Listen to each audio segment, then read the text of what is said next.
আমরা এই যে আইটি পার্কগুলো আছে, এই আইটি পার্কগুলোর মধ্যেও আমরা ফ্রি ওয়াইফাইয়ের ব্যবস্থা করব এখানে, এবং সেখানে আমরা যারা সত্যিকারভাবে এই কাজগুলোর সাথে যারা সম্পর্কিত এরকম তরুণ সমাজের সদস্যদেরকে আমরা সেখানে জায়গা করে দেবো, একটা স্পেস করে দেবো, তার যাতে নিজের একটা ছোট্ট অফিস হয়, সুন্দর অফিস হয়। হয়তো প্রথমে একজন কাজ করছে, হয়তো 2 4 5 বন্ধু মিলে একটা ছোট্ট কোম্পানি খুললো, আস্তে আস্তে তাদের তাদের কাজের পরিধি বাড়বে।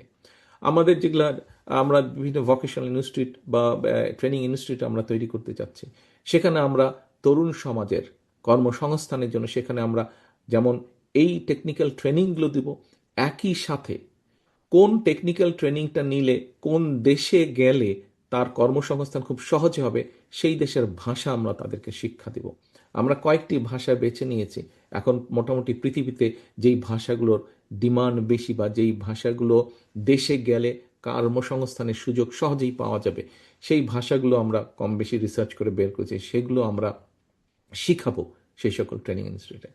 কাজেই প্রিয় সহকর্মীবৃন্দ, মূল কথা হচ্ছে আমাদেরকে এখন সামনে যেই সময় এসেছে, সামনে যেই সময় এসেছে এই সময় আমাদের মূল কাজ একটাই, করব কাজ, গড়ব দেশ, সবার আগে বাংলাদেশ। এটাই হতে হবে আমাদের মূল লক্ষ্য, এটাই হতে হবে আমাদের মূল টার্গেট, এটাই হতে হবে, এটাই আমাদেরকে অ্যাচিভ করতে হবে। আমরা আন্দোলন করেছি, সংগ্রাম করেছি 71 সাল থেকে 24 পর্যন্ত। আমাদের দেশের বহু মানুষ বিভিন্ন সময় শহীদ হয়েছেন, আত্মহতি দিয়েছেন, বহু মানুষ নির্যাতিত হয়েছেন, বহু মানুষ পঙ্গুত্ব বরণ করেছেন, দল মত নির্বিশেষে, শুধু রাজনৈতিক দল না, রাজনৈতিক দলের বাইরে। আজকে যাদের স্মরণে আমরা ডিজিটাল স্তম্ভ করছি, এর মধ্যে বহু শহীদ আছেন, বহু মানুষ আছেন, বহু সদস্য আছেন যারা গুরুতর অসুস্থ হয়ে এখনো ঢাকা সহ বিভিন্ন হাসপাতালে চিকিৎসাধীন আছেন। এদের মধ্যে বহু মানুষ আছেন যারা কোনো রাজনৈতিক দলের সদস্য নয়, শুধুমাত্র তারা এই দেশকে ভালোবেসেই সেদিন স্বৈরাচারের বিরুদ্ধে রাজপথে নেমে এসেছিলেন। বহু মায়েরা আছেন যারা দেশকে মুক্ত স্বৈরাচারের কবল থেকে মুক্ত করার জন্য সেই জুলাই আগস্ট মাসে রাজপথে নেমে এসেছিলেন। বহু রিক্সা চালক, বহু সিএনজি চালক সহ সমাজের বিভিন্ন শ্রেণী পেশার মানুষ সেদিন বেরিয়ে এসেছিলেন রাজপথে, দেশকে মুক্ত করেছিলেন স্বৈরাচারের কবল থেকে। আজ দেশ মুক্ত হয়েছে অত্যাচারের হাত থেকে, স্বৈরাচারের হাত থেকে। এখন এখন কি পরবর্তী কাজ হচ্ছে দেশকে গড়া। প্রিয় সহকর্মীবৃন্দ, আপনারা বগুড়া জেলার অধিবাসী, বগুড়া জেলার অধিবাসী হিসাবে আপনাদের এই জেলার একজন সন্তান আছে। কে সে? মরহুম শহীদ রাষ্ট্রপতি জিয়াউর রহমান। উনি আপনাদের এই এলাকার সন্তান। আপনারা নিশ্চয়ই, আমরা সকলে গর্ববোধ করি যে 75-এর পরে দেশ যখন 75 দেশ স্বাধীনের পর থেকে যখন দেশ, সবাই আশা করেছিল দেশটি সামনে এগিয়ে যাবে, কিন্তু তার পরিবর্তে সম্পূর্ণ ভিন্ন চিত্র দেখেছে।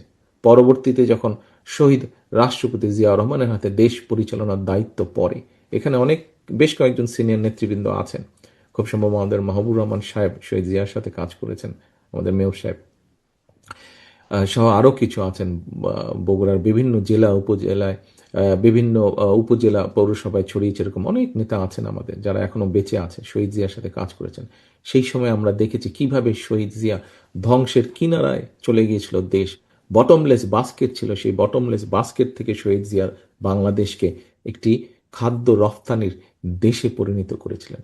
আমরা দেখেছি কিভাবে শহীদ জিয়া, এই যে আমরা এখন গর্ব করি গার্মেন্ট শিল্প নিয়ে, এটি শহীদ জিয়া শুরু করেছিলেন। এই যে আমরা গর্ব করি এখন আমাদের বিভিন্ন মানুষ, প্রায় 1.5 কোটির মতন মানুষ বিদেশে কর্মসংস্থান করছে, প্রবাসীরা, তারা দেশে রেমিটেন্স পাঠাচ্ছে, সেই রেমিটেন্স দিয়ে আমরা চেষ্টা করছি দেশে মিল কর কারখানা গড়ে তুলতে। এই কাজটাও শুরু করেছিলেন শহীদ রাষ্ট্রপতি জিয়াউর রহমান। প্রিয় সহকর্মীবৃন্দ, বাংলাদেশে প্রায় 20 কোটি মানুষ। এই 20 কোটি মানুষের জন্য ধীরে ধীরে আমাদেরকে চিকিৎসা ব্যবস্থা গড়ে তুলতে হবে। এই 20 কোটি মানুষের মধ্যে আমাদের ভবিষ্যৎ প্রজন্ম যারা আছে তাদের সুন্দর শিক্ষা ব্যবস্থা গড়ে তুলতে হবে। এই সুন্দর শিক্ষা ব্যবস্থা গড়ে তোলার জন্য যে সকল শিক্ষক আছেন তাদেরকে আমাদের প্রপার ট্রেনিংয়ের ব্যবস্থা করতে হবে। এই 20 কোটি মানুষের মধ্যে যারা তরুণ সমাজের সদস্য তাদের কর্মসংস্থানের ব্যবস্থা করতে হবে।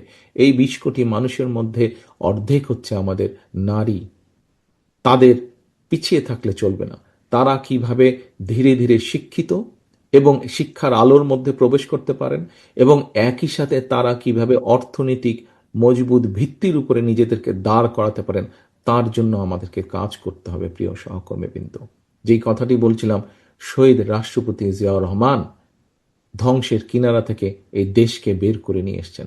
আপনারা তারই সৈনিক। আজকে দেশনেত্রী খালেদা জিয়া 91 সালে যখন সরকার গঠন করেছিলেন, তখনও স্বৈরাচারের কবল থেকে দেশকে রক্ষা করে ধীরে ধীরে ধ্বংসের কিনারা থেকে উন্নয়নের পথে দেশকে নেওয়া হয়েছিল। প্রিয় সহকর্মীবৃন্দ, আপনারা এই দুই মহান নেতার সৈনিক। আপনারা আজ আপনারা আপনাদের হাতে বা আপনাদের সামনে ইনশাল্লাহ সেই সুযোগ এসে হাজির হয়েছে। আবার আমাদের দেশটাকে ধ্বংসের কিনারা থেকে গড়ে তুলতে হবে।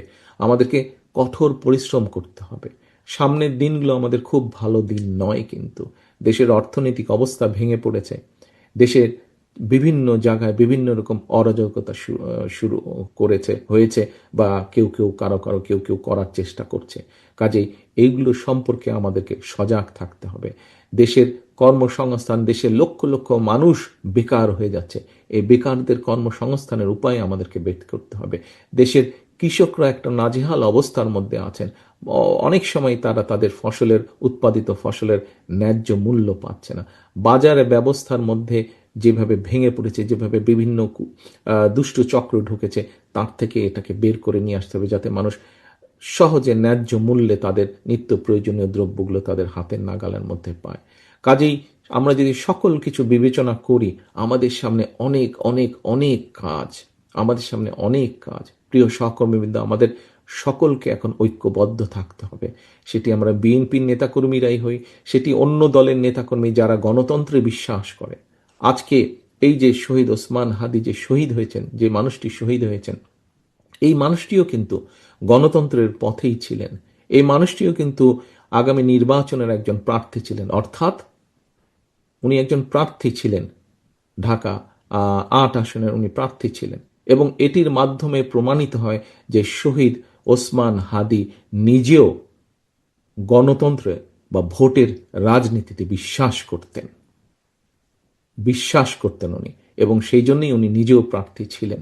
কাজেই আজকে শহীদ ওসমান হাদির প্রতি যদি সম্মান রাখতে হয় আমাদেরকে, আজকে আমাদের জুলাই শহীদদের প্রতি যদি সম্মান রাখতে হয়, জুলাই যোদ্ধাদের প্রতি যদি সম্মান রাখতে হয়, আজকে আমাদের ৭১-এর শহীদদের প্রতি যদি সম্মান রাখতে হয়, ৭১-এর মুক্তিযোদ্ধাদের প্রতি যদি সম্মান রাখতে হয়, তাহলে আমাদের একটাই লক্ষ্য হতে হবে এখন, দেশের মানুষের জন্য যেভাবে হোক শান্তি প্রতিষ্ঠা করা এবং দেশের জন্য কাজ করা, দেশকে সামনে নিয়ে যাওয়া।